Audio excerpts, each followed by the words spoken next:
Hey,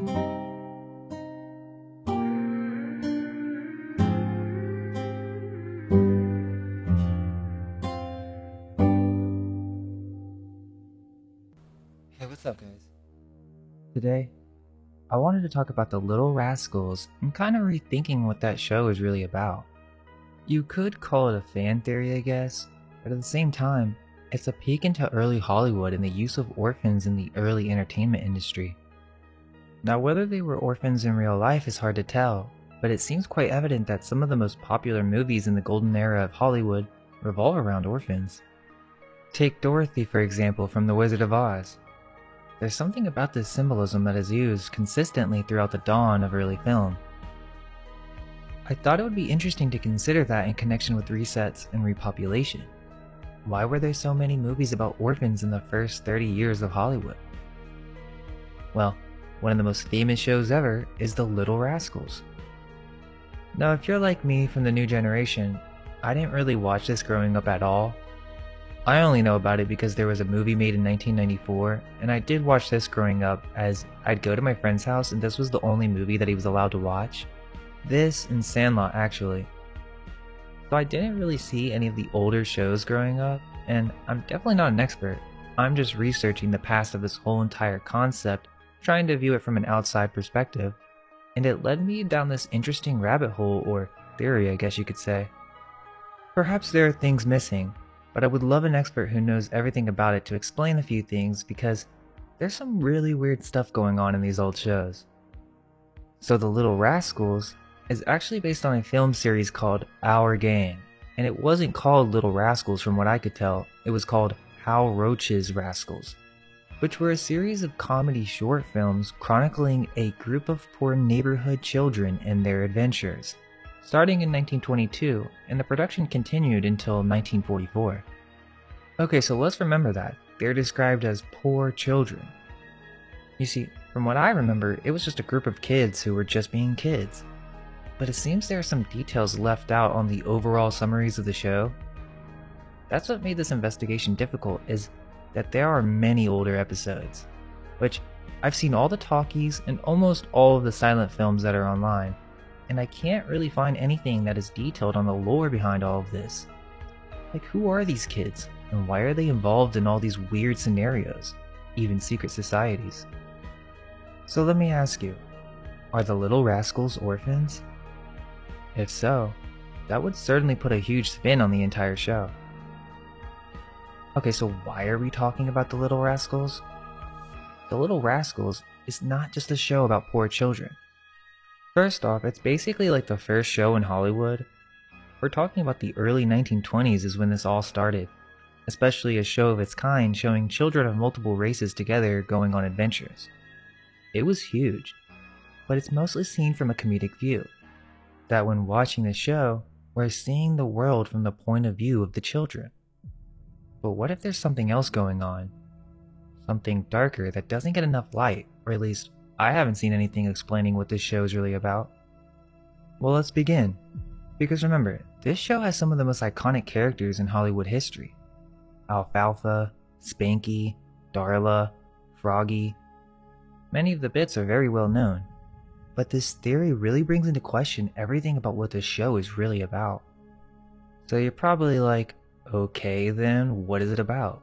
What's so weird about the show? Okay, let's get started. I want you to see the Little Rascals from a whole new point of view, a new reality. The idea is that these little rascals are actually street orphans. They are orphans who constantly get in trouble and get moved home from home, and that's why they're little rascals. You little rascals! They can't seem to stay in one place. Not only that, but these street orphans are initiated in a secret society and have secret rituals. I know that sounds crazy, but hang with me. That's essentially what each episode is about, or at least originally. Now keep in mind that as the show progressed into the later seasons, they begin to have families for a longer period of time, but in the beginning of the Our Gang series, there is no question. This is a street gang of orphans, or children who do not have birth parents, or parents at all. This isn't a joke either, it's about to get super weird, and I couldn't even make this up if I wanted to. It's literally in the show. You will see it clearly if we go through some of the most bizarre episodes. It will become clear that there's something not quite right about this whole show. Well, first off, let's lay down some ground rules. The idea is that they're street orphans and they get moved around to different locations throughout the series. Okay, so once you're an orphan, you're always an orphan. It doesn't matter if the kid later in the series says mom, the child was once an orphan, and so is still considered a part of the street gang. Also, the dog symbolizes everything I just said. It means a street orphan that is a part of the club. Sounds pretty wild, huh? This is also interesting because there are some connections to this show in the Cabbage Patches. We'll discuss that later. But if we can find clues that connect orphans to Cabbage Patches, then perhaps this suggests that they are related to one another. Not just that, but what is the connection between secret societies, mind control, and orphans? So keep in mind that there are a lot of episodes, many to consider, so I'll do my best to present, but it's an extremely difficult task. It may be best to start with just refreshing on probably what everyone is familiar with, or if you've seen the newest movie. Okay, so the main character, for me at least, is Spanky, who is the leader of the crew and the best character in my opinion. Then you have Alfalfa, which I'm sure all of you have heard of or seen at some point in time with his famous cowlick. A few more important characters are Froggy, Stymie, Buckwheat, and Porky. Then you have the bully Butch. That's pretty much all we need to know for now, and as we go back to the original silent film era, we can discuss some more characters because the crew kind of changes over the years as they got older. Okay, so let's talk about the 1994 movie for a second. So for me, the acting isn't even close to as good as the original characters from the older show. And think about it, the whole movie is about how this gang doesn't explicitly say orphans, but I do suspect they are even orphans in this newer movie, or the creators are aware that they are street urchins, as look at the outfits of the children in the club other than Spanky and Alfalfa.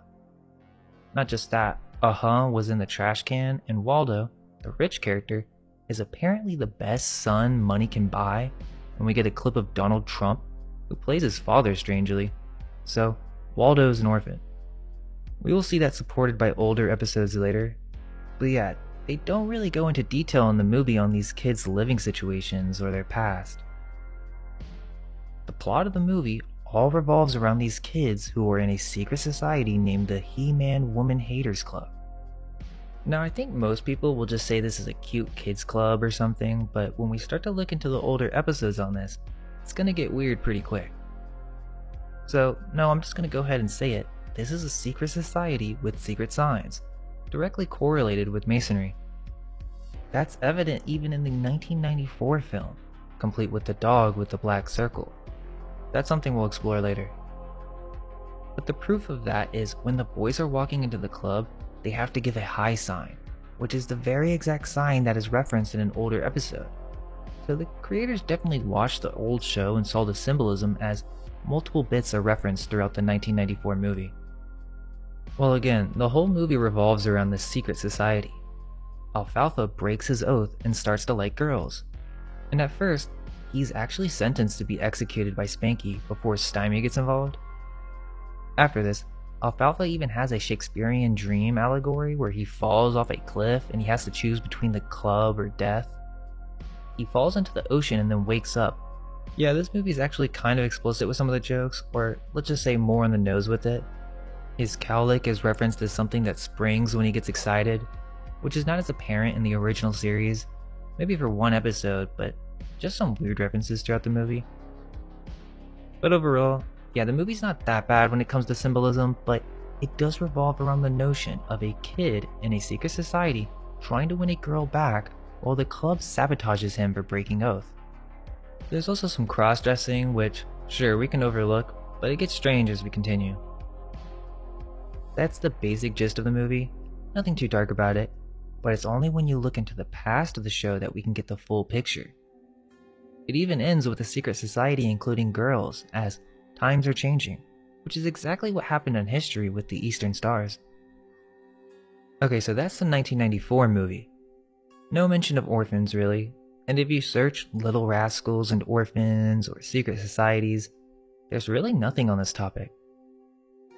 We'll start with the talkies, and before we break down the lore of the Our Gang series, let's just go ahead and start breaking down some of the episodes from the iconic period, which I would say is from 1935 to the early 1940s, before the war, or really the episodes with Alfalfa in it.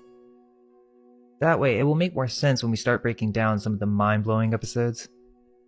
I guess I should mention that many of the older episodes from this time are considered racist, and apparently many of them have been edited, so it can be difficult to figure out what is really the original. But yeah, there are many themes and jokes that could be considered racist. There are many blackface scenes, so I do just want to give a warning just in case that offends anybody. There are some scenes where they make obvious black jokes, some worse than others. I'll bring it up when we come across those. Okay, well let's start with Alfalfa in his first episode. Well, Alfalfa was played by Carl Alfalfa Switzer, who has a very strange story. Well, he died at the age of 31 before his 32nd birthday, and a very sad story where supposedly he pulled out a pocket knife and got shot. It was considered self-defense, but he was shot by his former business partner, and this all occurred over $50. It's also on his gravestone that he was a Freemason, interestingly, because there's really not that much information on that. Well, in his first episode, Beginner's Luck, we basically get this weird stage show, which this is a common theme in this series, is you have these essentially mind-controlled children performing stage shows. Sure, you could argue that's extreme, but when you see them performing these songs and dancing to these different stories, I mean, what else do you want to call it? It's not like they want to do this stuff, they've been told what to memorize. It's called vaudeville theater, but when you see children do it, it's just strange. Especially if there's a connection with Orphans, which we'll see later. It's weird because they're like these little prodigies. And that's what I was saying with the new movie, is that the children actors don't even compare to the talent from the original actors. Vaudeville was a theatrical genre of variety entertainment, which was a collection of different acts strung together. There are multiple Little Rascal Follies of episodes that basically revolve around this. Children prodigies performing strange symbolic shows for the sake of entertainment. And this was huge back in the day. They would do this at theaters as a show, or in other words, for money. There's nothing too strange about this episode, but there was this weird thing that I noticed. The girls in one of the play's performances actually sing a very specific song. It's called Honolulu Baby. Well, this song was actually written by Marvin Hatley for the 1933 Laurel and Hardy film Sons of the Desert. Which, look, I don't want to go into a whole different tangent here, but that film is weird. It's basically a comedy movie about secret societies, kind of making a joke of the whole matter while revealing certain things blatantly, such as ancient rites and oaths that must be abided by no matter what. Anyways, in that movie, it's a movie about Shriners, and also, by the way, it was produced by Hal Roach, the mind behind Little Rascals. Well, in Sons of the Desert, they sing this Honolulu song in the exact same fashion. I only noticed this because I watched the movie randomly and that song got stuck in my head, so there's some weird connection or nod going on there, and that song's not a famous song, it was made just for that movie.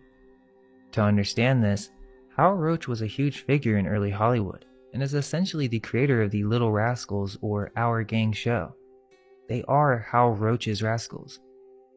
Well, he would eventually team up with Harold Lloyd, someone who used to be extremely famous but not too many people know about him anymore. You've probably seen the scene of him hanging from the clock tower. Well, yeah, this guy was a master 33rd degree Freemason and was one of Hal Roach's partners. He's actually in the episode of Our Gang, in fact, so right there's no denying that Freemasonry was somewhat a part of this whole ordeal. Lloyd has some weird movies himself that we could break down where he tries to commit suicide and is brought to heaven to self-reflect. It's kind of like putting rituals in secret in early film. There's even blood in that scene, a cross or an X on some books in the background, and he even checks a dictionary for the word sepulcher as he's writing his death letter. So yeah, very strange, some Masonic allegory. Anyways, I digress. That's the background behind some of the creators of the show. So it's logical to conclude that references of secret societies are not just reaching or overanalyzing. When we see this viewpoint of the children, their world, and the clubs that they were in, well, these are actually references to the clubs that the adults are in during that time, which, if you were anyone big back in the day, you'd be associated with this secret society or fraternity of some kind. To me, that is definitely what they're doing with the He-Man Woman Haters Club bit. Actually, the He-Man Woman Haters Club is not the only club. There are more. The first episode for the He-Man Woman Haters Club is from Hearts Are Thumbs, and then Male and Female. But this isn't the first club, this is just kind of a joke that evolved from older bits. But weirdly, they still take oaths, and they also have a checkerboard table for the Judge Spanky in the He-Man Woman Haters Club. In the episode Male and Female, there's also a cross-dressing bit, and the other boys end up liking Alfalfa once he dresses up, which is kind of weird to me. Also, what's the consequence of breaking the He-Man Woman Haters Club's oath? You get paddled. That's important to remember for later, as it's a pretty blatant reference. Search for Freemason paddle if you want to see what I mean. There's also the Wise Owl Club, so a Minerva reference. This is in the Fishy Tales episode, which this is just a bizarre episode. Some kind of play on William Tell, which is an old legend of an assassin, and Buckwheat kind of takes a joke for a moment, and then while looking in the mirror, Alfalfa accidentally shoots Butch in the back of the head. So Alfalfa is scared and they think Butch is going to beat him up, so they have to pretend that his foot has been dislocated, and they're in this Wise Owl Club room, which also the sign says sees all, says nothing, so secret stuff. Then inside, there's a clear square and compass on the wall.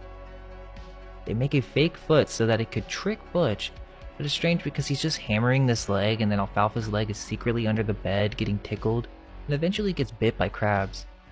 Which doesn't seem by accident. Why were there crabs under the bed? Perhaps it was for the street cats that enter later, but why are they responsible for feeding the cats? And why is there a bed in here? What kids do you know that go out and build a secret lodge with a bed? It's kind of weird if you ask me. There is the Eagle Eye Detective Agency that features an eye on the door, and now Alfalfa has a secret name. He is X10. This is in the Hide and Shriek episode, but they're just pretending to be detectives. Okay, so then what's up with all this oath stuff? Why do they need to take oaths?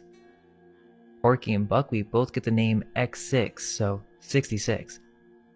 Well, in this episode, they accidentally get kidnapped.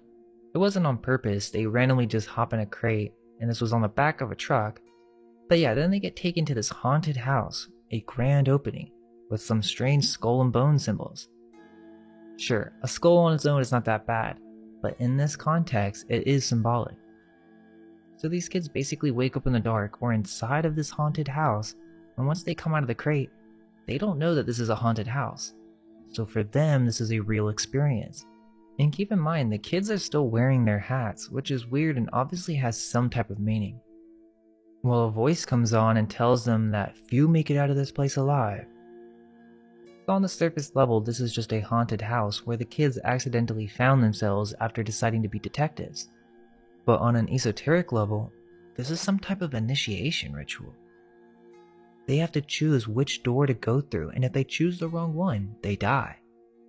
Interestingly, as they try to escape, there's a door that has a demon monster inside, and I want you to remember how this looks for later, as it's directly connected to an older episode. This is no accident, that is some type of demonic being with horns and smoke coming outside of its mouth. Notice the curtains. This is a behind the scenes look. Remember the eye from the beginning of the episode? So they start running, but it's one of those moving walkways, so they can't get away from this demon. Alfalfa's like, I can't run anymore, and just falls, and for him, he thinks he's going to die. But he wakes up on the other side, realizing that they had to face their fears. Then, if they want to escape, they need to sit on a bench, which, here we realize that the voice is actually Lucifer or the devil. They didn't want to sit on the bench, so a skeleton with the head of the devil and a pitchfork comes out, and Alfalfa's like, okay, we'll do what you say. You may think, okay, well it's just a ride. And I get that, but I don't know of any rides that have crossbones like this, and they also have a buzzsaw ready to chop off your head? That seems a little dangerous if you ask me. So they run out of this haunted house and they're terrified and they never want to be detectives again.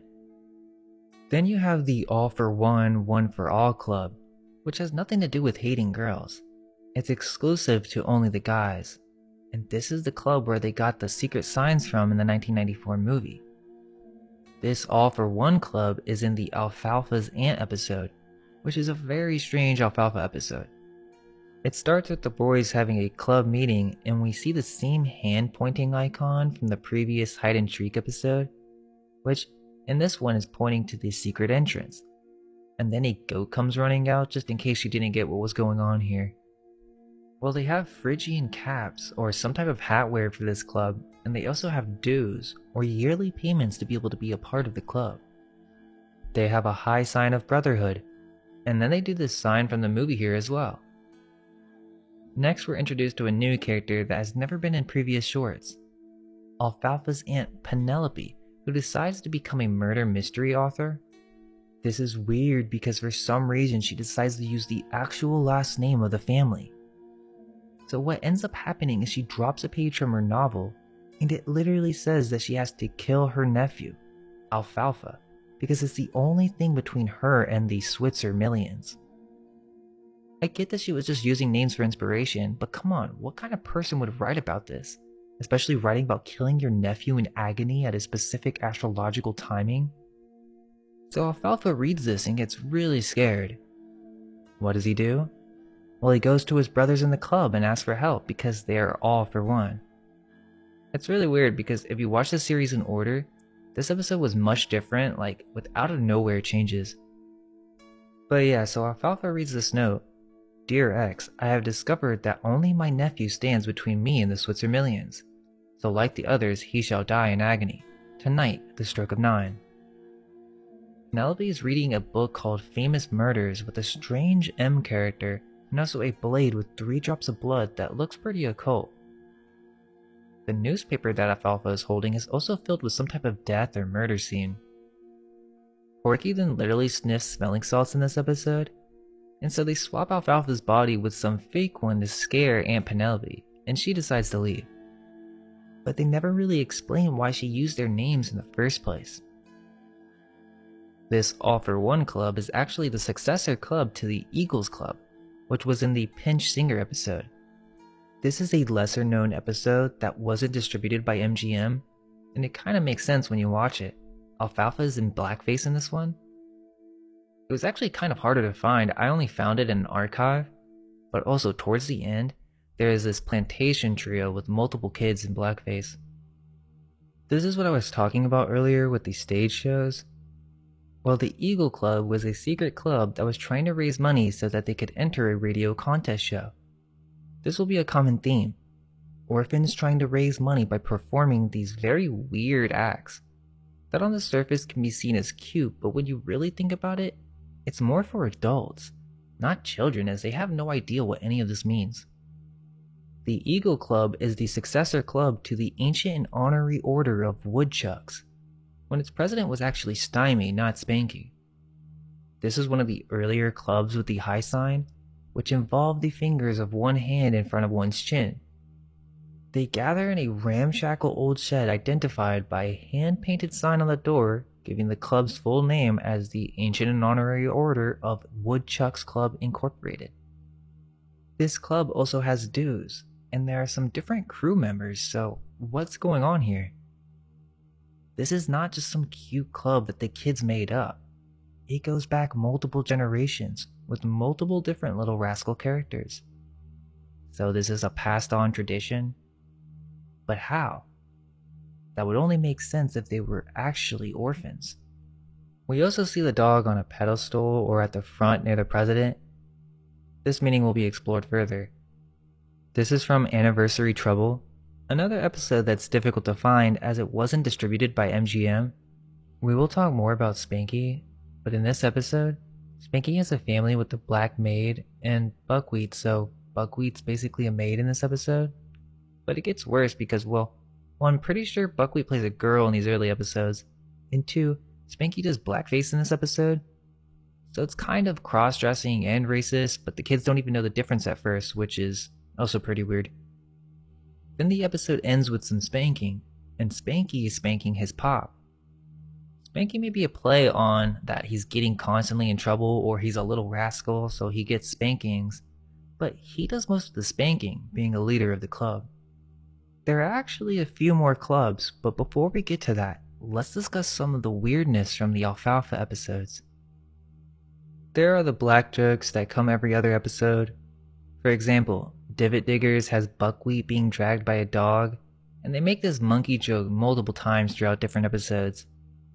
It's kind of like with the Lucky Corner episode where buckwheat will be the butt of the joke. Arbor Day was kind of a weird one.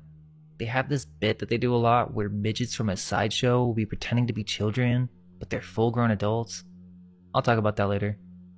The Russian Ballet is the classic cross-dressing episode where they run from the bullies and do a performance, which there are also men with masks, which is kind of strange. And in the background is this Greek architecture with the pillars and a classic checkerboard floor. In Three Smart Boys, they pretend to have an epidemic. They go to the doctor and think that the doctor actually gave buckwheat a serum and turned him into a monkey. So another monkey joke. Then you have The Follies of 1938. This is a really good short where Alfalfa appears out of the future. There is a Barber of Seville reference, and in the future Spanky owns a club and has a top hat. In Framing Youth, Spanky looks over at a picture of him with a black eye that is very eerie, and in this episode, it has to do with the radio again.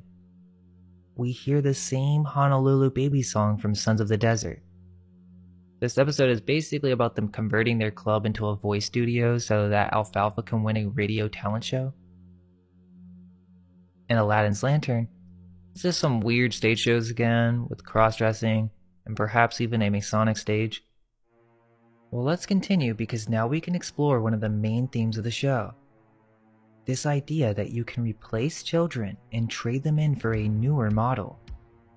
Which once you see the show for what it is, this is exactly what's happening to the children. But in the short, Tiny Troubles, we get this very weird episode. Okay, so it starts with the kids in jail and we learn about a light-fingered Lester, which is one of those midgets I was talking about. Well, he pretends to be a baby, and this is literally the movie Little Man. Not sure if you've ever seen that, but yeah, that's a wild movie. Anyways, Alfalfa couldn't get his baby brother to stop crying, which by the way was twins and Roman Holiday, so I suspect this is a new family entirely, but forgetting that for now. He decides that he has had enough with this baby, and so he literally decides to trade him in for a new model.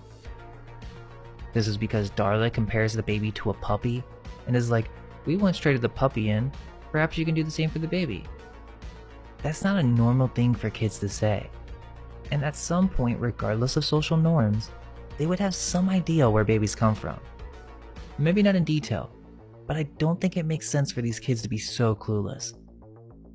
Well, apparently Alfalfa was told that his mom got his brother from a hollow tree in the park, and they actually believe this to be true, so they're like, okay, let's go to the tree and get a new baby.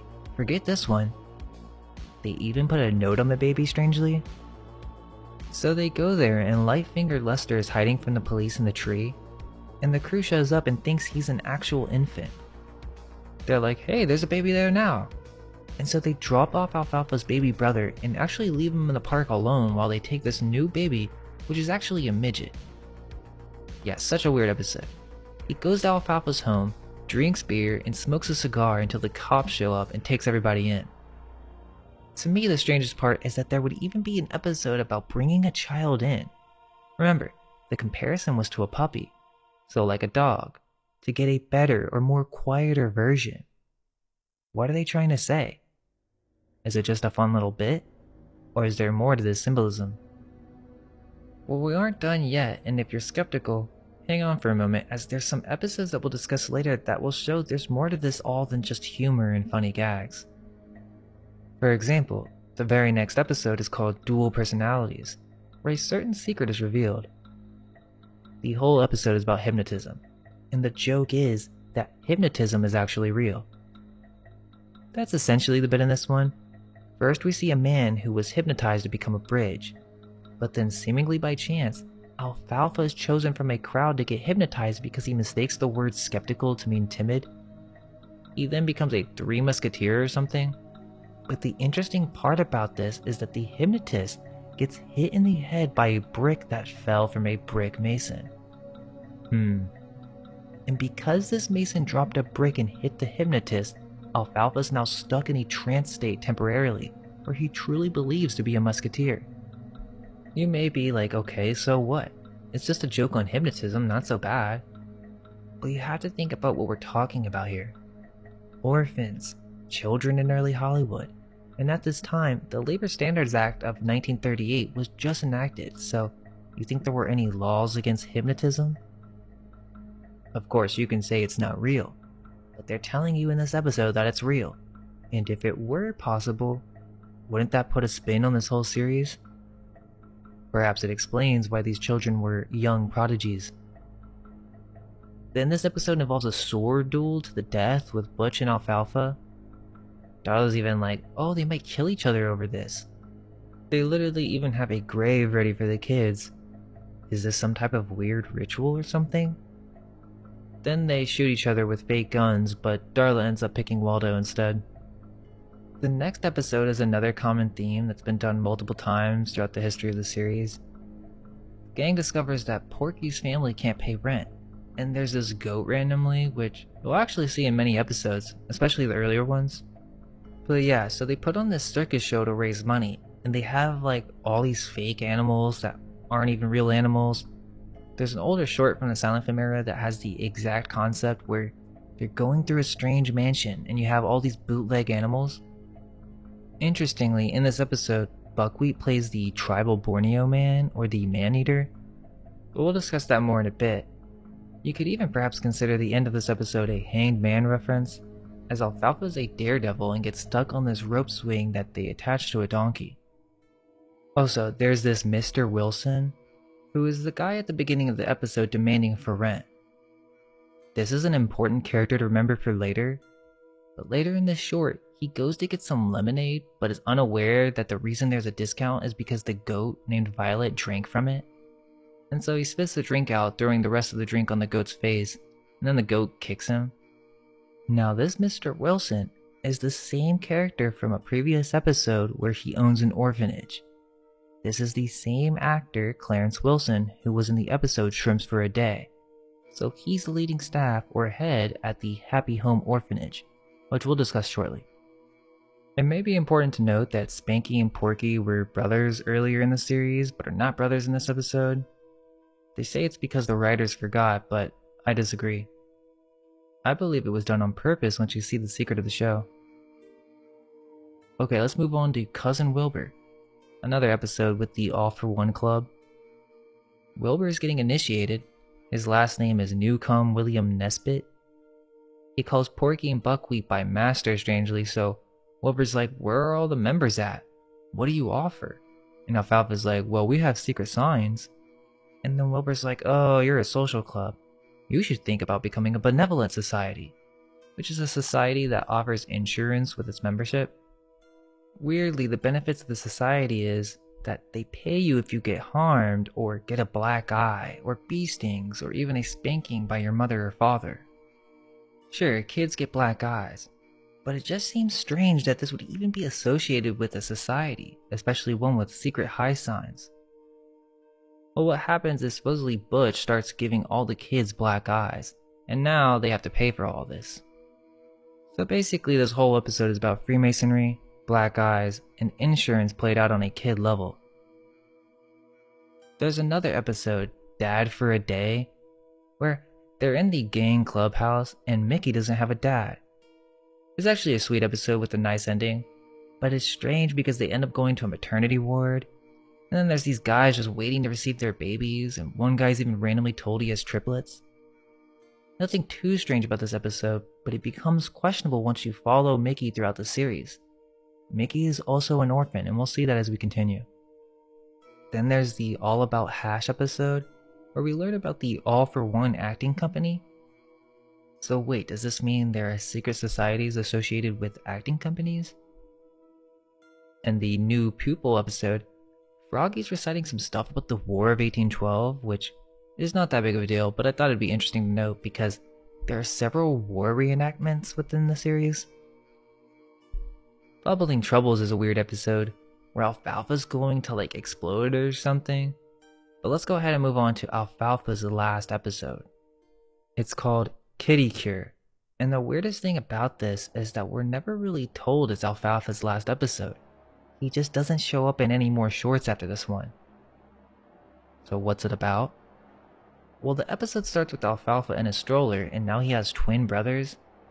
This isn't just a mistake from the writers because the physician is literally like, "Oh, how are those twins I brought you?" So these twins were given away? You don't think so? Well, Alfalfa says, "Look, if mom orders any more babies, please, only one at a time." Oh, so they are ordering children. It revolves around this William Morton, which apparently he is sick, but this doctor doesn't really think he's sick, he's just lonely and needs children. Weirdly, it seems the Morton guy wants a stronger dose, so he wants some more drugs for sure. Just in case you didn't catch the symbolism from the beginning of the episode, they make it more clear for you. As the kids are playing baseball in a sandlot out back, they hit a baseball through the window, knocking over Mr. Morton's medicine. So Morton leaves his room to hear the doctor talking to his wife, and he literally says, "Have you ever considered adopting a child or two?" Well, Morton doesn't like this idea, but the door rings and the crew has showed up to apologize for the window. It's in this shot that we see the floor is clearly a checkerboard pattern, which to me is relevant. And this is where it gets weird. So basically the wife is like, "No, don't worry you guys, you don't need to do anything." But Morton wants to invite the children over for dinner. The reason is because his wife is going out to adopt children. The wife was going to do this as a surprise as she doesn't know that Mr. Morton overheard the conversation between her and the physician. So the plan is, Mr. Morton does not want children, so he's trying to trick his wife by making her see that the children are chaotic, so she won't adopt any children. How is he going to do this? Well, he basically goes insane and starts ripping the entire place apart, trying to destroy his home so that he can blame it on the gang. This way, his wife will decide not to adopt children, and he can continue on his prescription. I really don't get this at all because when the wife returns, regardless if the place is a mess, if she changes her mind, she's going to have to bring the kids she just adopted back. So I don't know, this episode's a little messed up once you break it down. Well, the kids think this guy's a lunatic, and at some point he hears Froggy's voice and tries to give him some medicine, but the gang thinks he's trying to poison Froggy, so they tell him not to drink it. The kids are scared for their lives, so they run around this mansion and we get this little Scooby-Doo bit with the running chase loop through multiple doorways. So apparently Alfalfa's twin brothers are just snacking on this guy's strongest dose of pills, which pretty sure that would not be good for them at all. This is a life or death scenario. But wait, the twist is, the doctor was just giving him placebo pills because Mr. Morton isn't really sick. He just needs a child in his life. So this whole episode is about trying to convince this wealthy older couple that they just need to adopt children so that Mr. Morton will be happy. Hence the name of the episode, Kitty Cure. This is Alfalfa's last episode, but let's think about this for a moment. Okay, so Alfalfa, which, by the way, what kind of name is that? Alfalfa is a sprout. His cowlick is representative of this. So why would they use that symbolism? Well, Alfalfa's, or Carl Switzer's very next role in Hollywood was a lesser known movie that came out the same year as Kitty Cure. Now here's where it gets interesting. This movie is definitely a spin-off from the Our Gang series, meaning Alfalfa is still called Alfalfa in this movie and he has the same cowlick. It's about to get pretty deep, so let's talk about it. The movie in concern is called Barnyard Follies. Remember, I was talking about these folly shows earlier? Well, literally, this movie is about an orphanage. One of the first shots show that this is the Farmdale Orphanage, and we have a bunch of orphans working on a farm, which is exactly what the early episodes of Our Gang show. So, this movie, which is not very well known, shows us more light on this whole situation. Well, like I said, this is a Little Rascals or Our Gang spinoff. Even Pete the dog with the black circle around the eye is in this movie, so how do you explain that? It'll be too much to break down this movie in its entirety, so I'll just mention some notes real quick. First off, the movie starts with them singing. There are these girls singing like chickens, which is super weird. Then they have this voting system for these orphans. But basically this is another radio show contest sort of thing. Not really, but it's similar. The radio is looking for the creator of a popular song. And this creator is a long-lost brother who is entitled to a very large $20,000 estate. Well, this song is the song that the orphans were just singing. So the orphans are like, oh, they're talking about Pappy. Which, interestingly, this radio program is suspect to me too, as if it was made just for orphans. It's called the Inheritance Program. I don't know, that's just the vibe I got from it. Bubbles, which seems to be the main character played by Mary Lee, knows who they're talking about because the song sounded familiar to all the orphans. Next scene, the directors of the institution are trying to ask this Pappy Cheshire character, which is the long-lost brother according to Bubbles, and these directors are asking for some money. But Cheshire is busy helping a kid's leg. Hiram Crabtree is one of these directors of the orphanage. Possibly a Hiram Abiff reference?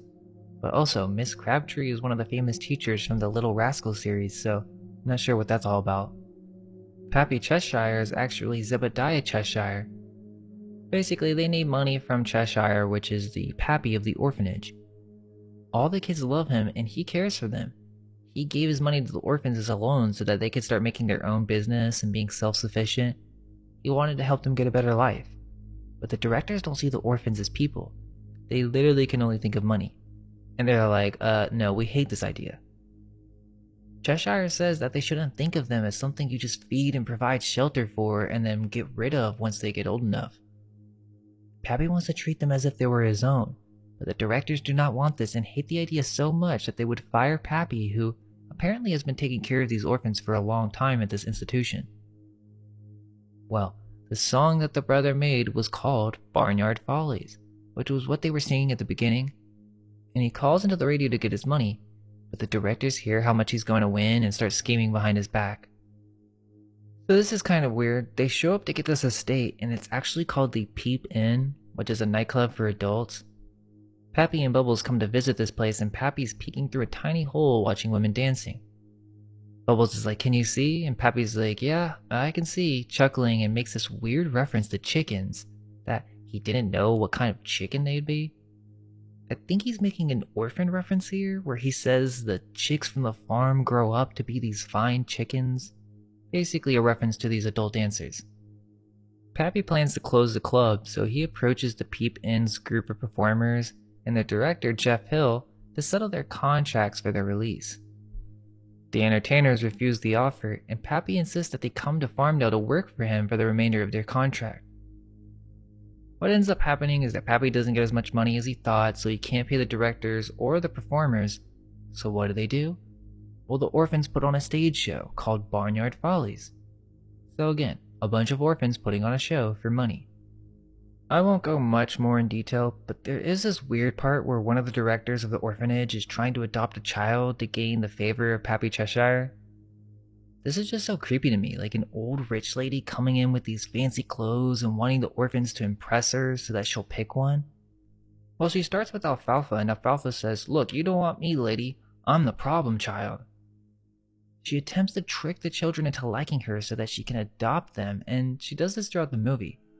Which is just bizarre because it's like they don't even care. This rich lady isn't going to take care of these kids. And sure, the majority of the kids don't want to go with her.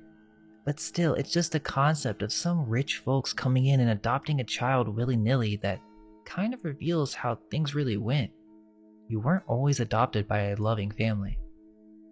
Which is even weirder when you get to the scene where they all sleep in the same room and Bubbles is singing this strange Lollipop Land song. Some weird candy paradise thing to give the illusion that the orphanage is such a lovely place. So yeah, very weird movie. Alfalfa even sings in his off-pitch style. The dog goes into a box with cross skulls, and the teen orphans later in the movie end up performing the Barnyard Follies just like the nightclub. Which makes the reference from the Peep Inn much more apparent when he was comparing the ladies to chicks. To me, many of these skirts are way too short. I don't care what era it is. just seems bizarre to me, and the Little Rascals also did this in several episodes as well. There's also this one performance in the movie about popping corn. It's this weird song, but we see a cauldron, and corn is spelled with a K. So they don't seem to be singing about normal corn. Why a cauldron? And what's up with those weird cows in the background? The movie basically ends where we discover that directors did not care about the orphans at all, and they were making money off them. That's why they didn't want them to be self-sufficient. These orphans were just another business for them. So why are we talking about this movie? Because I'm saying this is the same world from the Little Rascals. This is what happens to Alfalfa after the kitty cure episode. He gets returned and becomes an orphan again. That's the theory anyways, as why wouldn't we get any explanation on what happens to Alfalfa? And the dog is in this movie too, which is the symbol of an orphan who is in the club. Which they even have a 4-H club in this movie too. Okay, well let's finish discussing Alfalfa. So we know in real life he was a mason. In a spin-off movie of the Little Rascals, we find out Alfalfa is an orphan. And there's something else that is super interesting about all this. Well, one of the reasons I began researching the show is because a commenter told us of a very intriguing episode. Apparently, there is an episode of the Little Rascals that feature a cabbage dealer. From what this comment details, the kids run into a salesman with a top hat and a turnip cart. He's selling babies with cabbage leaves around their neck, and as Alfalfa and the crew see this, they make a plan to free the babies. Honestly, the description sounds like a Little Rascal episode, and not sure how you would mistake such details like that, including Alfalfa, such an iconic character. So I don't think this commenter just made this up or is misremembering. I do think there is an episode or movie that has the scene of babies being sold in a cart. That's not something you forget easily. But the issue is, I've watched every Alfalfa episode and every talkie. There is no episode that has this scene. I started thinking that maybe it was from the silent era, but how would you misremember Alfalfa? So perhaps this could be a movie that Alfalfa was in outside of the Little Rascals. It also very well could be a piece of lost media. Maybe it was broadcasted at some point and it was an episode that existed before the MGM Vault fire, which that's a whole nother rabbit hole. We can talk about that in a bit, but I'd really like to see if you guys are willing to help find this episode or whatever this scene may be. It would be pretty insane to find such a reference. I've extensively looked through archives, the Our Gang wiki, and there's nothing that describes the scenario. However, there is something that I found that may serve as a clue. Well, apparently Alfalfa, or Carl Switzer, was in a 1942 movie, 2 years after Kitty Cure in Barnyard Follies, called Miss Wiggs of the Cabbage Patch. I'm starting to think that this is another piece of lost media, as I've looked everywhere for a copy of the 1942 Miss Wiggs of the Cabbage Patch, and it doesn't seem to exist online. I mean nothing, no VHS, no DVD, no online streaming. There's no way for me to watch it, so if you happen to have access to the 1942 version, please let us know. But what we do know is that Miss Wiggs of the Cabbage Patch is a 1901 novel by Alice Hegan Rice, which on the surface is about a southern family who humorously are coping with poverty. It was extremely popular during its time and was adapted to film several times, so obviously this is an important book. It was actually even a Broadway show in 1904. Apparently Rice was inspired to write the book during her philanthropic work in Louisville, Kentucky, a slum area where she met an optimistic and cheerful woman, who was a model for the book's main character. So wait, this is based on a true story to a certain degree? What is it about? Well, in the 1901 novel, there isn't really anything on orphans. It doesn't say anything about adoption, but we do get a description of what a cabbage patch is. Quote, "The Wiggses lived in the Cabbage Patch. It was not a real cabbage patch, but a queer neighborhood where ramshackle cottages played hopscotch over the railroad tracks. There were no streets, so when a new house was built, the owner faced it in any way his fancy prompted." End quote. Interestingly, Miss Wiggs takes care of these children on her own, and even the oldest is like the man of the house, so it seems like a weird scenario to me. Even in the movie, Miss Wiggs is pretty old. And this also connects with the old woman who lived in a shoe, She had so many children she didn't know what to do. Which, interestingly, Hal Roach has another movie that's pretty good called Babes in Toyland, which is like this early fantasy movie. But I just thought it was weird that Laurel and Hardy play these orphans who live in the shoe with this old woman and they work in a factory. There's also this super creepy Mickey Mouse in this movie. I don't know, random tangent, but to me, that's what the Cabbage Patch is when you break it down. It's a poor neighborhood where orphans or parentless children live for a while, just like Dorothy from Wizard of Oz. And also notice how the Cabbage Patch is on the railroad tracks, so orphan trains go through there perhaps? If you were to just read the novel, some may think that's reaching. Well, let's look at some of the films that are online. Strangely, they're all very different. Some of them have completely different beginnings on how they end up at the Cabbage Patch, which leads me to believe there may be some more source material. But anyways, I couldn't find the 1914 silent film. There is a description and a few pictures, but this one seems to have strayed away from the novel or something because it goes into this whole circus story. The 1919 film is online, and this is where we start to see the connection between orphans and cabbage patches. The plot revolves around an orphanage that is about to give up a boy for adoption, but one of the older orphan girls does not want to leave this little boy because she loves him, and so she takes the little orphan boy and they escape. They meet a guy that's on his way to see his aunt at the Cabbage Patch, and so he's like, I'm gonna take you back to the orphanage, but first he's gotta go to the Cabbage Patch. So once he gets out of the car, the orphans run off and end up finding their way to Miss Wig's house. Well, the cops are looking for these orphans, and the older son is like, please Ma, can we keep them? And so Miss Wiggs hides the orphans in her home and lies to the police. So she does take in orphans. So yeah, the main character from the 1919 movie is an orphan that comes to help bring growth to the Cabbage Patch. To me, seems super weird. And this is with Margaret Clark, who also played Snow White from 1916. There's also the 1934 film, which is also on YouTube, which is not about orphans, but Miss Wiggs is about to get evicted. To me, the weird part is that I'm pretty sure the girl Tabitha orders a husband, like picks him out of a catalog or something. And I get it, like things were different back then, but this whole thing doesn't seem right. The guy shows up to the door and they have no relationship or anything. He's just like, oh, can you cook? But she can't cook, so she has to lie to be able to get this husband. To me, it seems like this is programming or something. To her, it's an accomplishment to get a husband.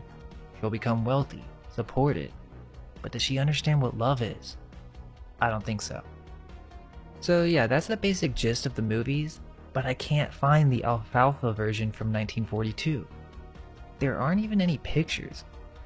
I found a few on eBay of the actors together, but I couldn't find any screens from the movie, which is bizarre considering they have shots for the 1914 silent film. There's also hardly any information on it on the wiki. Only thing of value is this one review on IMDb, talking about how rare it is, and in this review he basically says that alfalfa is one of the children in Miss Wig's home. But they seem to be children who just happen to be around, or perhaps street kids that Miss Wiggs takes care of. So yeah, another bit of lost media. We see there is a connection between orphans and cabbage patches. Even alfalfa from the Little Rascals is connected to the Cabbage Patch. Well, let's come back to the episodes. Now, one of the things I need to mention is that there are a lot of lost episodes. Episodes have been edited, and we must also consider that perhaps some were destroyed on purpose. When it comes to such a vast series that goes back to the early 1920s, we're talking possibly up to hundreds of hours of film if we include the silent and lost films. Simply keeping these films costed money. So you have to think, there has to be shots, maybe even entire episodes that never made it to the modern day. One of the big reasons for this was the 1965 MGM Vault fire, which is said to have started from an electrical short that ignited the stored nitrate film. Apparently this fire also killed at least one person. Hundreds of films were destroyed, including many older Our Gang shorts. What I find interesting is that some of these episodes have descriptions and seem to be very interesting episodes. Perhaps there are cases where episodes were deliberately destroyed because their symbolism or message was too blatant. One of these episodes that I found interesting was Heebie Jeebies, which is an older episode from 1927 that contains a hypnotist. The children are hypnotized to become animals. Farina makes up as a black cat that licks up the real kitten's milk and ruffles his back in comic indignation. The monkey takes some daring swings on the chandeliers while the little fat doggy bites all of the society ladies on the hands and other unmentionable locations. A clean, clever farce which will intrigue the children. That sounds like a really weird episode, but we can never view it because it was lost in the 1965 Vault Fire. Seems convenient if you ask me. There's also the Yale vs. Harvard Lost episode, which I'm sure would have some type of club references in it. Fair and Muddy is another lost episode from 1928, and interestingly the description says, the gang live at the Gramercy Orphanage operated by Grandpa and Grandma Evans. Next door to the orphanage lives Amanda Schultz, a child-hating spinster who has a drawer filled with confiscated baseballs that she has taken from the kids. However, Amanda starts acting nice towards the gang after she receives a telegram stating that she must acquire a child of her own in order to inherit a bequest from a rich uncle. Grandpa Evans is suspicious of Amanda's actions and tells the kids to make life miserable for her. The gang sticks Amanda with pins, attack her chauffeur with a pea shooter, and set her friend ablaze. Then a rival gang arrives and a mud battle ensues. Amanda joins the mud bath and ends up winning it for the gang. This experience softens her as she realizes the gang made her feel like a child again. This lost episode is the original second childhood episode with Alfalfa where they make the older lady act like a kid again. So Second Childhood is a remake talkie of this lost silent episode. But the real question is, why did they remove the orphanage part? Crazy House is a 1928 lost episode where the gang are invited to lunch at Jean's house, which has been rewired for an April Fool's party. Then we have the Holy Terror from 1929, which featured a gorilla suit. The plot revolved around Mary Ann becoming a serious problem to other gang members, and so Joe Cobb is given the job of training and controlling her behavior, whatever that means. So I don't know, I found that very interesting that some of these lost episodes are quite bizarre, and it's possible that perhaps they contain things that someone didn't want us to see. To me, that's something that's rarely considered when it comes to lost media. For some reason, no one's willing to ask that question, but to me, it's completely plausible. Okay, but before we talk about Spanky's episodes, let's finish off with some of the newer episodes after Alfalfa because they kept going after he left. For example, Fightin' Fools, where they're literally doing some type of fake war. It's kind of like the Civil War and they're all wearing hats just to give this impression that the wars are staged. Here's an interesting episode, Baby Blues, where somehow the crew ends up thinking that every fourth child is Chinese, and so Mickey's freaking out because he doesn't want an Asian brother. But then Spanky introduces them to Li Wong, which is a Chinese friend that we've never met. It's actually kind of sweet. They go and get a nice dinner and realize, you know what, it won't be so bad to have a Chinese brother. There's another reference to the All for One Club in the Ye Olde Minstrels episode. Seems kind of weird with the pyramid stage and there's a mention of the burning of Rome. Oh, and this episode has another blackface scene. Weirdly, there's an episode with an AI robot. I thought that was kind of weird. In Helping Hands, Spanky starts an army and they have an infantry reserve. Infant? Come Back Miss Pips has the same orphanage older guy who is really mean, but this time he takes away their favorite teacher. In Melodies Old and New, there is a Choo Choo song, which will become relevant in a moment, and they are the bums of Greenpoint football. So they are bums. Going to the Press makes a reference to the Gas House Gang, which is another subject connected to Alfalfa as he's in the movie Gas House Kids from 1946. And it's about a group of unruly New York children from the Gas House District. This one's super weird because they print the newspapers with their butt, and the goat ends up eating the newspaper, but the final text says, "The goat is mightier than the pen," which seems to be a strange, subtle reference. So the secret society is mightier than the truth of what happened? Then there's the Don't Lie episode, which is another monkey-based episode. They think Buckwheat is telling lies, and so they take him blindfolded into a haunted house. So there's that haunted house symbolism again, with some type of initiation. And here, the monkey slaps Buckwheat's butt and tries to kidnap him.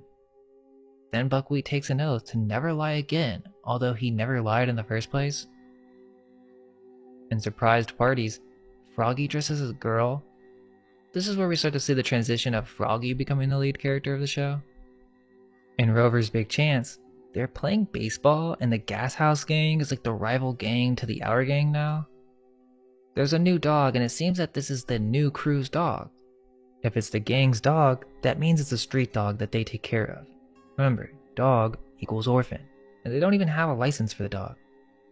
Well, the whole episode is about turning the dog into a movie star and or getting the dog to do what they wanted to do.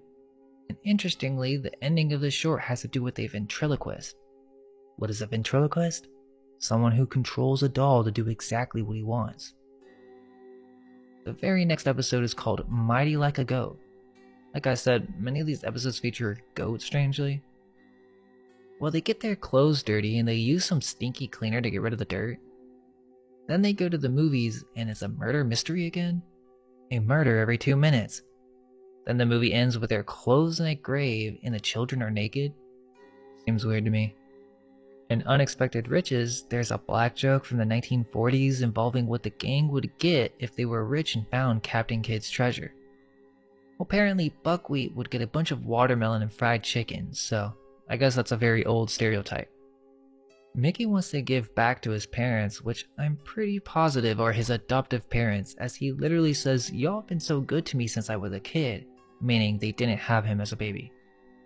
Interestingly, there's a Family Troubles episode that involves a girl running away from home and joining the gang because she didn't get enough attention. Mickey says, "Don't do that, they're gonna put you in the orphan house." So wait, how would Mickey know about that? He knows because he's an orphan himself.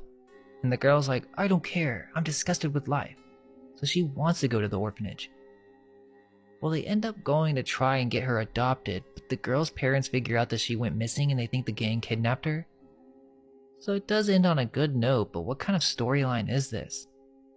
It makes no sense unless you understand the secret of the show. Well, actually, in this episode, they start this whole adoption process at Miss Jones's, which is a couple with no kids. And they do this adoption bit as if they've heard it before. They are sales pitching a child to be bought essentially, because if you take in a child, you have to spend money to support it. It's an expense. They're trying to sell the child basically. So the lady pretends adopts her, but she's really mean, so they just leave to the streets, as if they're used to this type of behavior. They are the street gang, and they eventually go to a cave. Then they cook some food, smoke out the cave, and they have this coal on their face. Then there is the Farmhands episode, where they're all sleeping on the same bed. Sure, kids do this at sleepovers, but this is also something that orphans do when they have nowhere to sleep. Now at this point, the show begins to get a little propagandish because you can see the influence of the war on the episodes.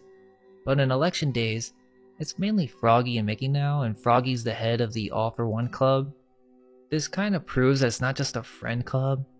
Think about it, if you and your friends made a club, this isn't going to pass down to the next generation. That makes no sense if it's just a fun club that you and your friends made. So how did this All for One club survive for over a decade? Perhaps it's because there's something else going on. Well, in this episode, they divide the Secret Society Club into 2 different orders, One for All and All for One. In my opinion, the most adult or explicit episode of them all is perhaps the episode Little Miss Pinkerton. Literally, someone gets shot and killed in this episode. It would surprise me, and the kids get kidnapped by robbers. The guy got shot while the kids were there, and it's not a joke at all. No other episode features violence like this one, and they even consider shooting the kids. They decide to keep them alive because their plan is to kidnap them and drop them off at another town, making them orphans once again, interestingly. There's even a part where one of the bad guys tries to use Froggy as a shield while the cops are chasing them and shooting from behind. The episode ends with Froggy taking the key out of the car and swallowing it, gets his stomach pumped, and then swallows the key again while giving a demonstration on what he did to escape. Okay, so I guess that's enough with the newer episodes. But I should mention that the very last Little Rascals episode is called Tale of a Dog. Why would they call it that? Perhaps there's some meaning to this dog? Well, this episode starts out with an orphan in a train yard with a dog. The black child Big Shot is going to leave on the train, so he's a street kid and he has to part ways with the street dog, which will leave this dog alone on the streets, so Buckwheat gets the dog and names the dog Smallpox for some reason. The crew ends up thinking that Buckwheat literally has smallpox when Buckwheat tells him over the phone about the dog, and this literally ends up causing a citywide panic because the kids tell the police about this. Anyway, it's a weird episode, but it ends with the gang realizing that, oh, it's not smallpox, it's a street dog. And what do they decide to do? The crew is going to feed and take care of this dog forever, meaning it will be a street dog, forever. That's the last episode, which to me is another attempt to blatantly explain the symbolism behind the dog. Now, if you're still skeptical, hang on, because that was just the newer episodes. The answer comes when we start to go into the past and dissect the older episodes. So let's go ahead and start with Spanky. So there's no question, Spanky is an orphan, and I think I have enough evidence to show that thoroughly just by examining the episodes. Spanky's first appearance is in the Free Eats episode. It's about a big dinner and free show for poor kiddies of the city. Baskets of food, toys, and games. They aren't just poor kids, they're orphans. We find out that the lady doing this dinner is only doing it so that her husband can win politically. An older kid is dressed as a baby, but it's weird, they kind of look like babies. Something's off about that, and they can talk. Baby smoking cigars. The baby steals money from this guy, which is pretty funny, but the other kid has this grown man voice. The voice layering is pretty crazy. So yeah, the babies are orphans or orphan thieves. They are full-grown adults smoking cigars. He even has a gun. But Spanky saves the day. The show ends with explaining that they're midgets. So the question is, are midgets small men that look like babies? Or are they babies or young orphans that act like men from having to survive by stealing? Remember, the incubators would grow these babies to enormous size. Perhaps that explains why these street gangs in real life were smoking cigarettes and acting like full-grown men. Then there's the episode called Spanky, which is the first Spanky-centered episode, and we see Spanky's family, which will change as we proceed. Spanky, the orphan, has a mom in this episode. He takes a bath, and his brother is breezy, apparently. There's also some blackface within this episode, and Stymie plays Uncle Tom and gets whipped. There's also some more cross-dressing, even a shot where you see a cage on the head, which seems symbolic. Spanky's making a mess at home during all of this, and so they're having this show in the living room of this big house downstairs, so Spanky's upstairs. It seems to be an orphanage. It is a couple's house, but still, how are they going to let the street gang in? And they would have to practice for this show, so this can't be the first time they've done this. Well, interestingly, the very next episode is called Choo Choo, which is a remake of an earlier silent film. It's about a group of orphans that's on a train moving to their new home. So, orphan trains. And a group within these orphans is like, oh, let's leave the train and go be cowboys and fight Indians. So they make their own gang, and these orphans switch with the Little Rascals. They switch places. They're both orphans, and they swap places. Spanky's here too randomly, which seems weird because he's way too young. So the crew get on an orphan train by switching place with orphans. In the episode Pooch, we get some more dog symbolism. Stymie has been the gang leader for a while now, and for some reason, Spanky's out here with Stymie. He's a little too young if you ask me, so he must be a street orphan at this point. They're going house to house begging for food, like a dog, for dog food. Imagine that in the modern day, if you just had two poor kids or orphans show up at your door asking for food. Wouldn't happen. She even calls him a beggar. Well, they're stealing for the dog, but they're really stealing for themselves because they eat the dog food too? So are they dogs? There's even a shot where Spanky's in a cage barking like a dog, and Pete is Stymie's dog. They were going to gas him, but the dog got away. Thought that was a weird reference to include. Then there's the Hook and Ladder episode, which is a firefighter club with Cheese. The hats with the X and backward S seem strange, and why is Spanky here? He's way too young to be hanging out in the streets like this, but wait, what's going on? They're sleeping here? They even force Spanky to take medicine. Apparently Spanky has worms. The medicine that they give is most likely castor oil, which will connect with the future episode in a moment. So yeah, Spanky's an orphan here. They live in this farm, barn, orphanage together. Some type of farm that they turned into a house. There's also this Cardenas episode that's pulled by a goat. Make of that what you will. But towards the end, Spanky chugs his medicine bottle, and when asked what happened, he says, "I gave it to the worms." So we find out this whole fireman thing was so that they could earn a reward. They saw a listing in the newspaper that asked for help with the fire. So essentially they're doing this whole thing so that they can make money to survive. Next we have Freewheeling, where we see the castor oil once again. So yeah, Dickie's an orphan here too, and he has his own nurse or nanny. Must be some fancy orphanage. Well, he's a little rascal and has this brace on his back because his mom or adoptive mother doesn't want him to be able to move freely. She even calls his friends or the gang a bunch of street urchins. So there you go, they're street orphans. So now it seems Dickie is the leader of the orphan crew, which makes no sense if these are his real parents. If he was just adopted, it would be more clear. Also, Stymie's mammy does their laundry, so they are rich parents. Why would a rich kid be associated with street urchins? The next episode is Birthday Blues, and apparently now Spanky's living with Dickie. So they adopted Spanky? Wait, hang on, these are new parents for Dickie too. So that means they're both living with a new family. As I was describing, they were little rascals or bad behaved street urchins, so they keep getting sent back for a newer, more behaved model. He even says Ma. It's not his real mom, he just says that for each new family. This is a street kid, an orphan. Also, Stymie pulls his little brother Cotton by a rope. Kind of weird, because they're trying to feed all these other kids or orphans. But Dickie brings the street gang to his new home and they ruin the place, so he gets punished.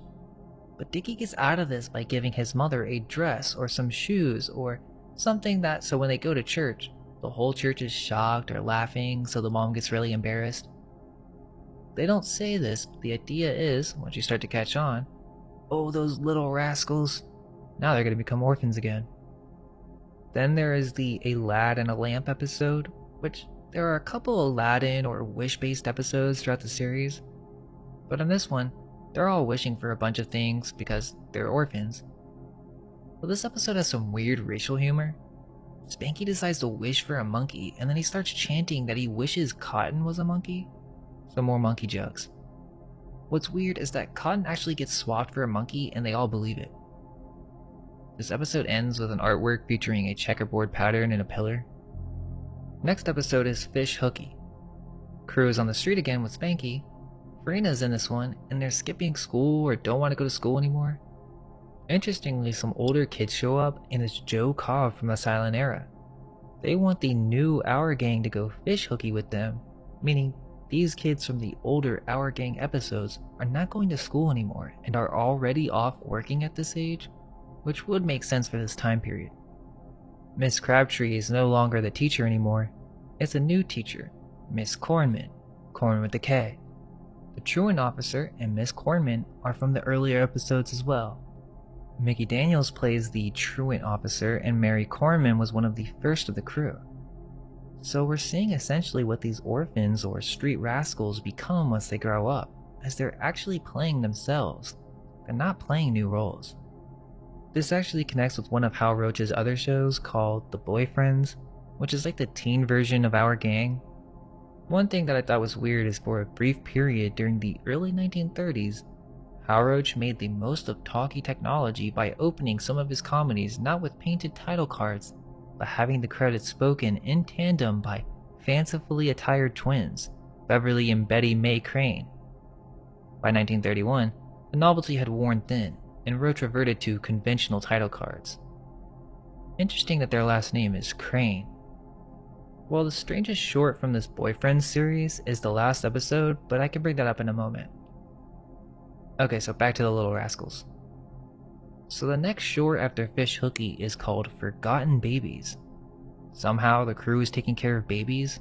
Are they forgotten babies? Well, they try to get rid of the babies so they can go swimming, and Spanky says something about shooting the storks. They even mention the storks delivered the babies or something like that.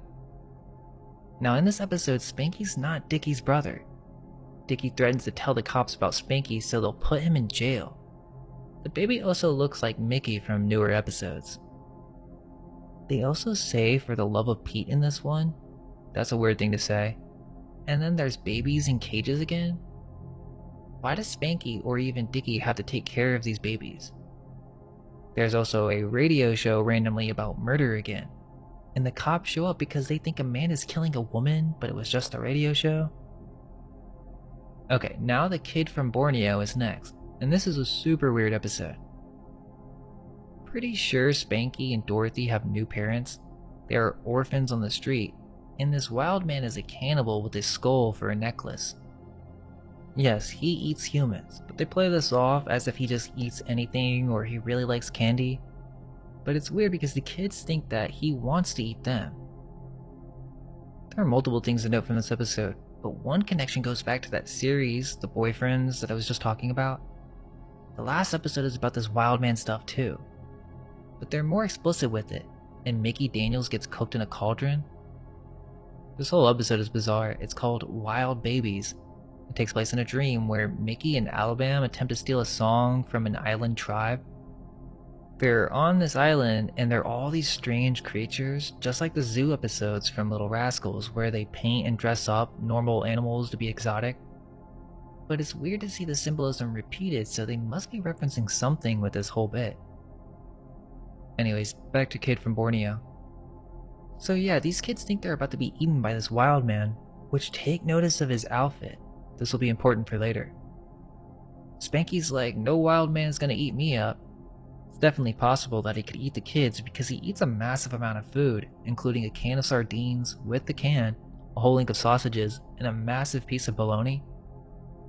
He even holds a knife at some point, so pretty sure that's what he's trying to do. He definitely had enough room for a child, it seems. Anyways, the mother thinks this wild man is her brother and she gets scared to death. This whole time the street gang is just destroying the entire house, and then the father of the household gets defenestrated, and then Spanky does the same to the wild man.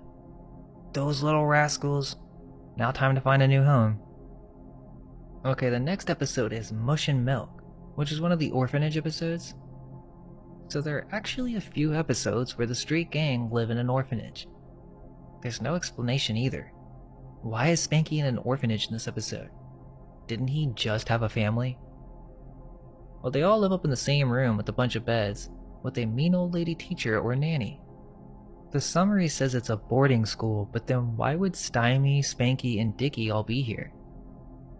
Also, at the end we find out that the older guy is waiting on a back pension so him and all the children can live well. Wait, why can't the children live well? The joke of this episode is that they're eating mush, and they're tired of eating mush, but then they make the mush and mix in plaster powder, resulting in their meal becoming too hard to eat. Bedtime Worries is the next episode. So Spanky has a new family? He got adopted? He says mama, but that's not his mother. It's a new house. Spanky's trying to let the dog stay over, and there are kidnappings on the newspaper? Why is the dog still associated with this? Perhaps it means that Spanky will become an orphan again, as he belongs to the club, the street gang.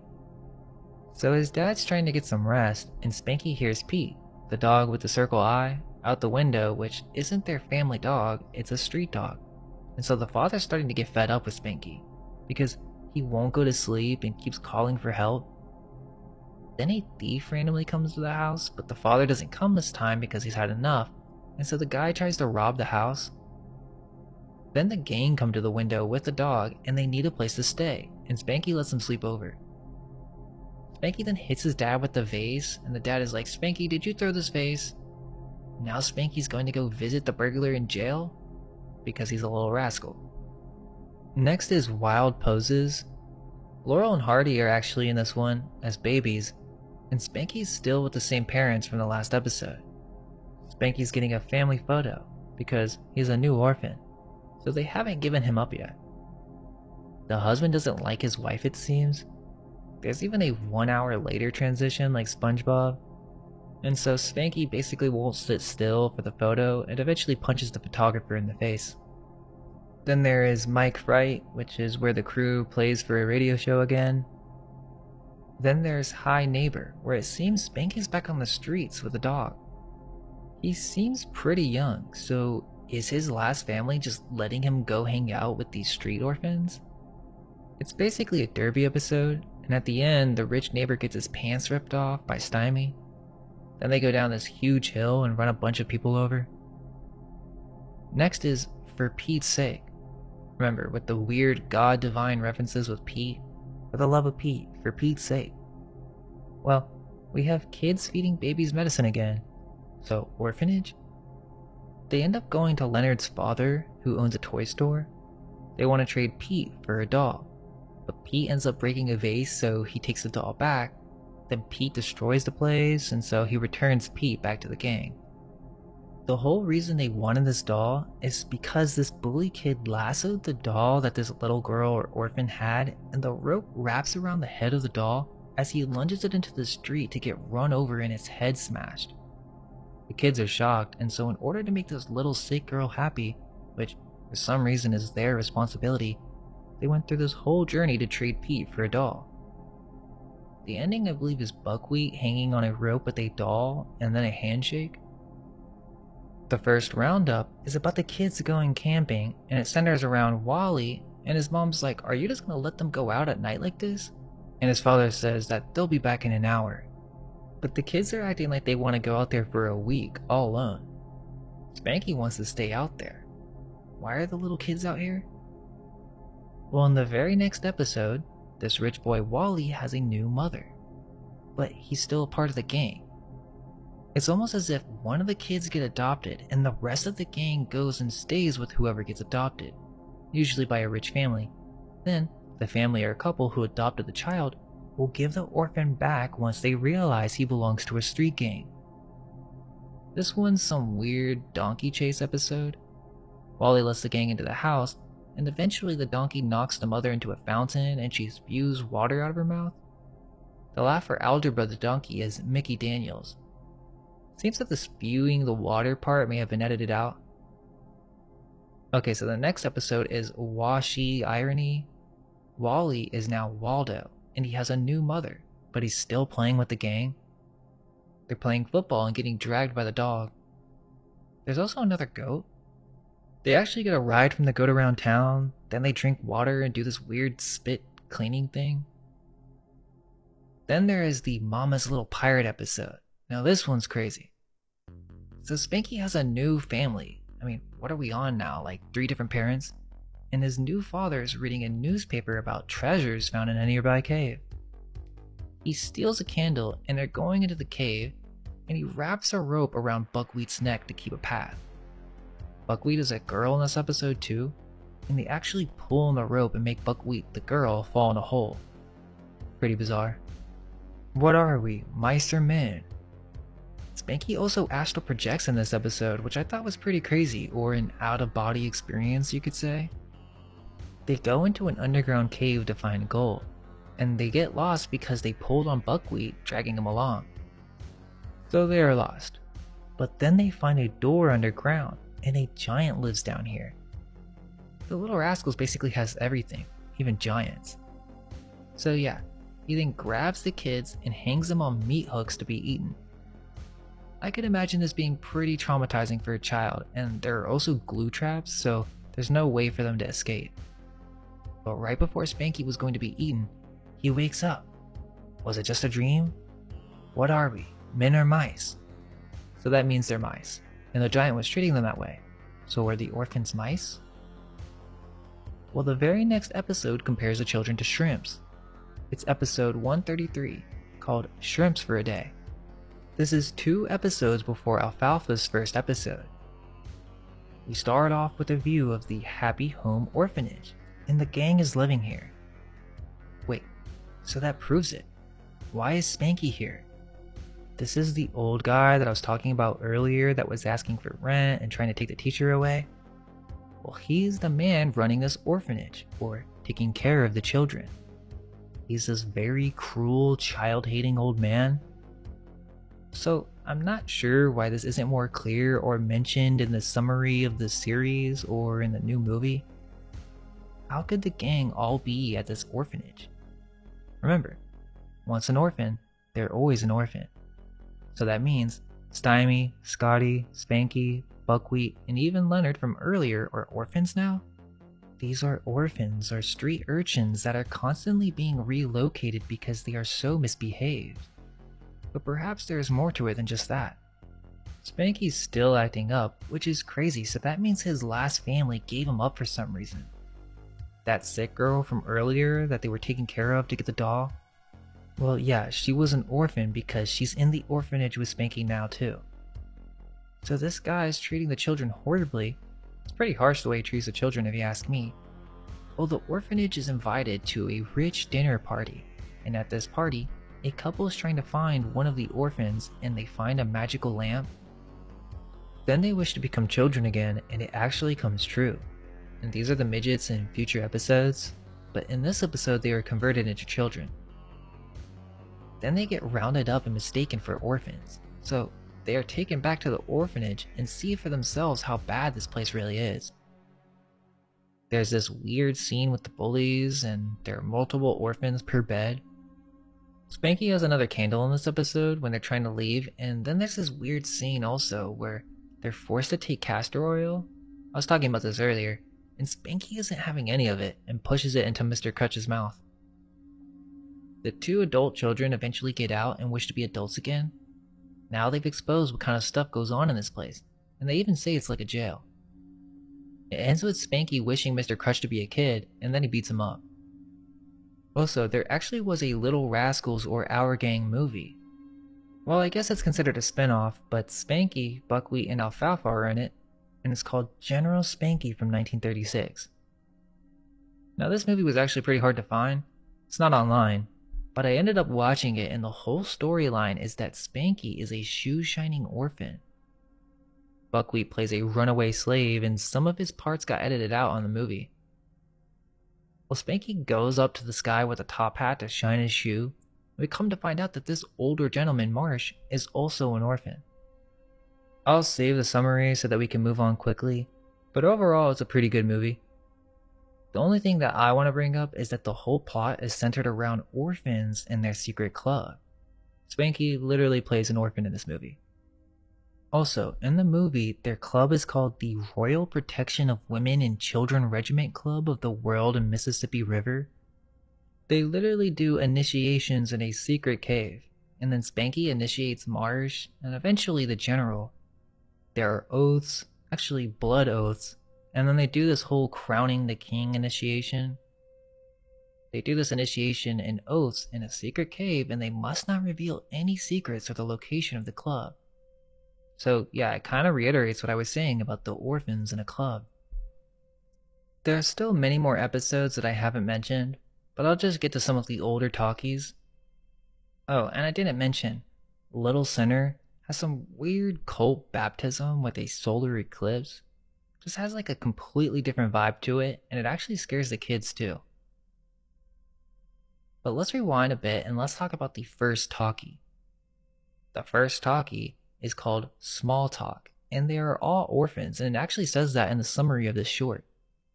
It's about orphans wanting to be adopted by nice families and wishing for something better than spinach.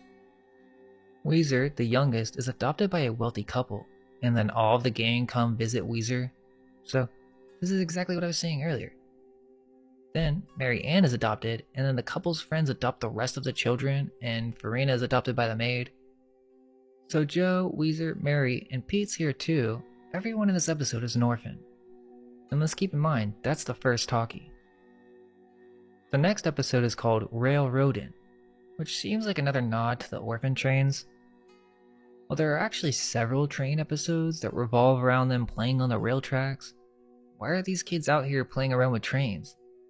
And there's this weird bit that's even in the early silent films too, where they run over one of the gang members with a train. They're fine because there's enough space under the train as it passes, but still, kinda strange. They're also going super fast in this episode too. Then there's lazy days. The black children are taking care of animals on a farm, and there's even babies crying. Then there's the episode Bouncing Babies. Mary and Weezer are at their new home. The dog Pete is here for some reason. Well, Weezer decides to take a baby doll that's crying back to the hospital in exchange for a goat. So Pete's tied to the crib and they drag this doll out to the streets. He goes to the hospital and asks for a goat for the baby. Where would he get such an idea like this? Then the mother finds out and still lets him cross this busy street several times. It looks pretty dangerous for such a little kid to be out there with the dog alone. But remember, this means he's a street kid, a full-grown adult in a kid's body. The cops even try to arrest him, treating him like a normal civilian. Moan and Groan Incorporated is an episode about a lunatic that moans and groans, and there's this strange Chinese finger stuff. Not sure what's going on there, but there's another baby here? What's the gang doing back on the streets? There's also this weird scene with this guy upside down, and his keys are hanging by a chain as he's upside down standing on his head blowing a whistle. But he's an officer, not a nursemaid. Which is actually what he was doing, so that would mean they are orphans. There's also this weird creepy guy. Why is Weezer and Mary over here? And Farina actually hangs from a rope for a second, and also hops in an oven at some point. The first 7 years episode is probably the first talking She Loves Me Not bit. I'm pretty sure there's another one from the silent era. Then there's the Wind Blows, which has a black girl and white face. Interestingly, we see a black family home in this episode. Then there is the Teacher's Pet, which they are making references to the children as pets. Jackie's in love with Miss Crabtree, and what's with these names? Chubby, Weezer, like their names, including Spanky and Alfalfa, are proof that they're orphans. Why do they have these weird names? In School's Out, we have Miss Crabtree. Crabtree is the last name of Harem in Barnyard Follies. They're talking about getting married, and Farina is like, I'm gonna raise all my kids the same, and that he doesn't want to get married. So he's assuming you can have or obtain children without a woman. It also seems that the teacher is providing for these kids by giving them rides and even apples out of the window as if they were poor or orphans. Little Daddy's a suspect episode. So in this one, we see a black church congregation and Farina's a janitor. They're talking about taking Stymie to the orphan home. They can do this because they are constituted authorities. Farina's taking care of him, but they're trying to find him a real home now. So they're orphans. Stymie doesn't understand at all, so Farina prays to God because Stymie's a bad kid. Or kind of acts up, so he asks for him to get a good home.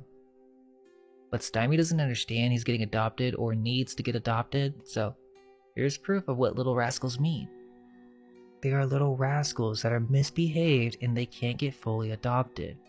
Which is what happens when Farina bites the guy trying to adopt Stymie. He literally says, "You little rascal." So they all team up on this guy to prevent Stymie from being adopted. Pretty sure in this episode, the teacher is like their babysitter. She takes care of these poor children with no parents. The Fly My Kite episode is another suspicious short. Literally, according to the summary, all these kids are living with grandma.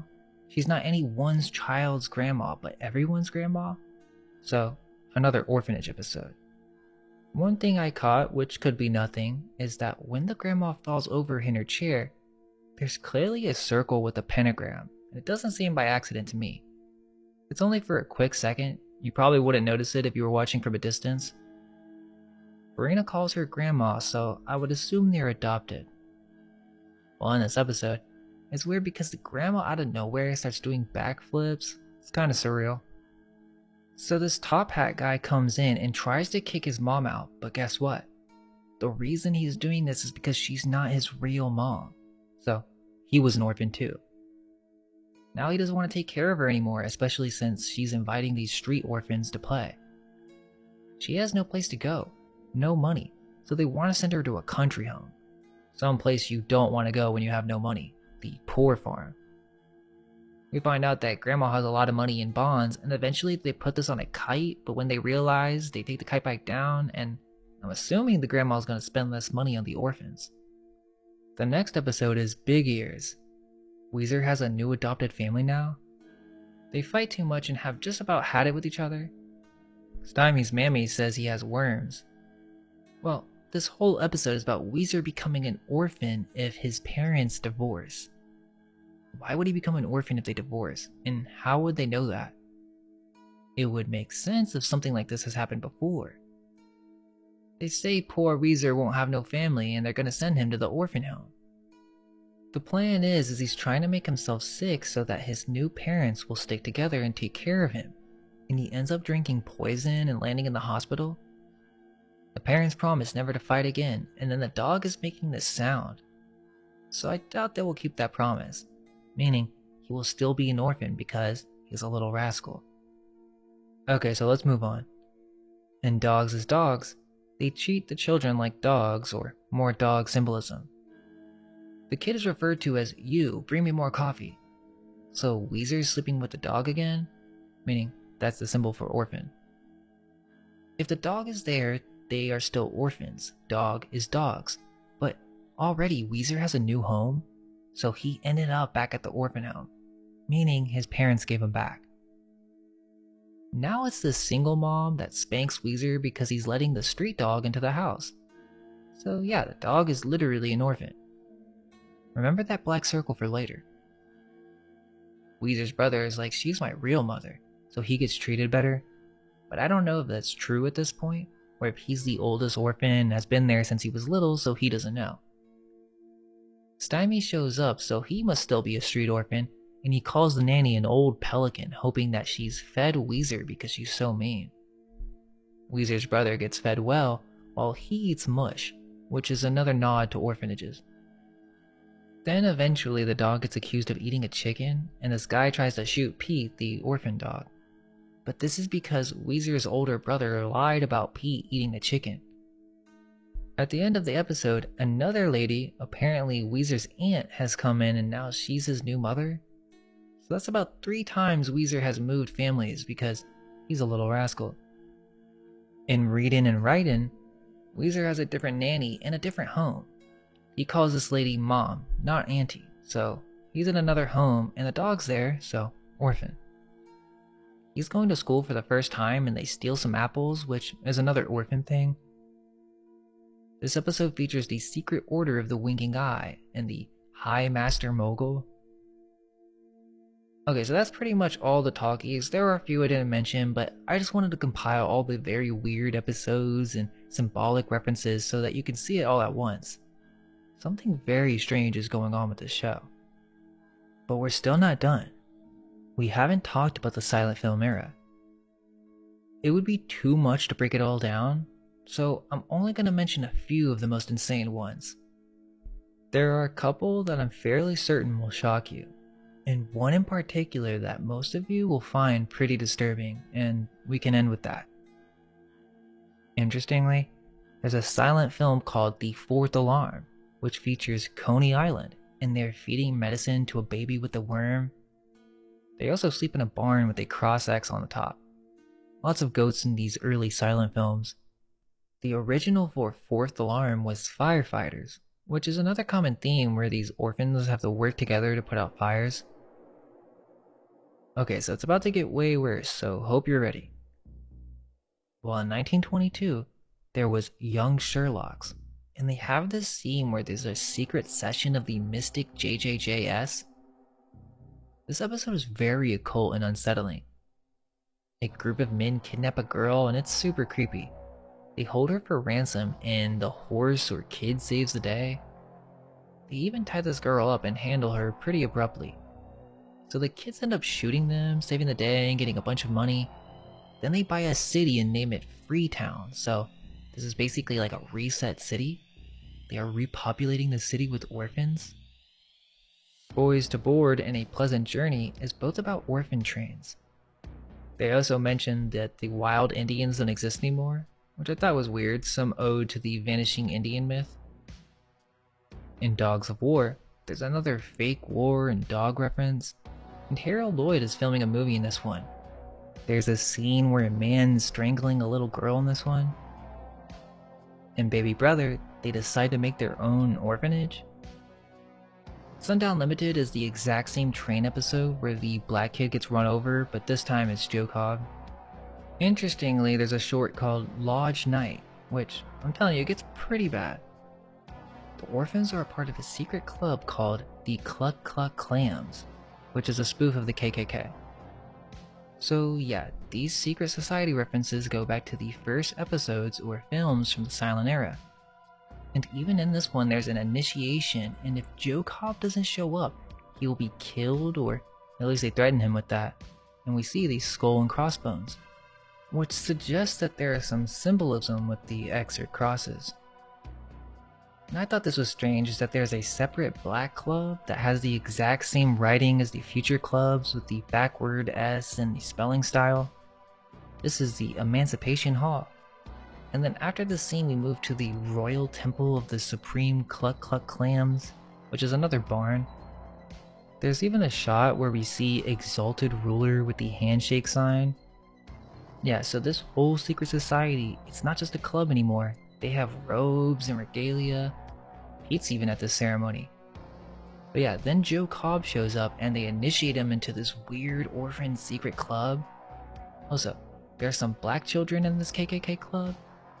And one of the leaders is holding a knife and asks if Joe will give up some blood to sign his oath. So what's going on here? It's that, or he has to kiss the royal queen or the Cluck Cluck Clams.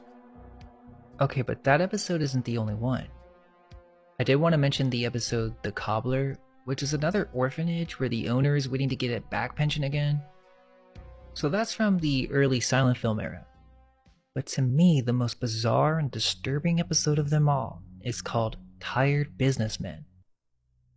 There isn't really any details on the summary, which isn't common, but I'm telling you, this is the craziest episode I've seen, and it explains the meaning of Pete. So just a warning, this one's pretty shocking. We learn about a Manhattan club, and there's the goat again. They're going through initiations, and they're about to initiate Joe Cobb. But this is where it gets crazy. This initiation begins, and Joe has to shake hands with this bizarre demon statue with horns. They call this thing King Kazukas. Wait, hold up.